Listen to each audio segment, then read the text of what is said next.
Flee also youthful lusts, but follow after righteousness, faith, charity, peace, with them that call on the Lord out of a pure heart. 2 Timothy 2, verse 22. A little time spent in sowing your wild oats, dear young friends, will produce a crop that will embitter your whole life. An hour of thoughtlessness, once yielding to temptation, may turn the whole current of your life in the wrong direction. You can have but one youth. Make that useful. When once you have passed over the ground, you can never return to rectify your mistakes.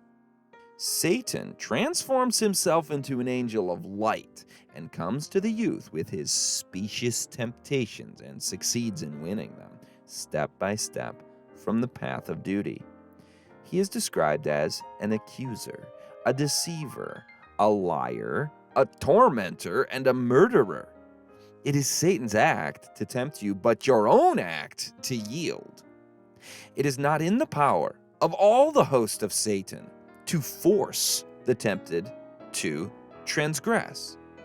There's no excuse for sin. Temptation is not sin. Jesus was holy and pure, and yet he was tempted in all points as we are, but with a strength and power that man will never be called upon to endure. In his successful resistance, he has left us a bright example that we should follow in his steps.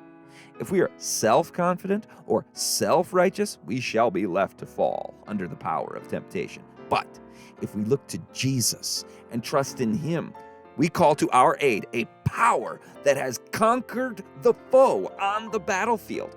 And with every temptation, he will make a way of escape. When Satan comes in like a flood, we must meet his temptations with the sword of the Spirit.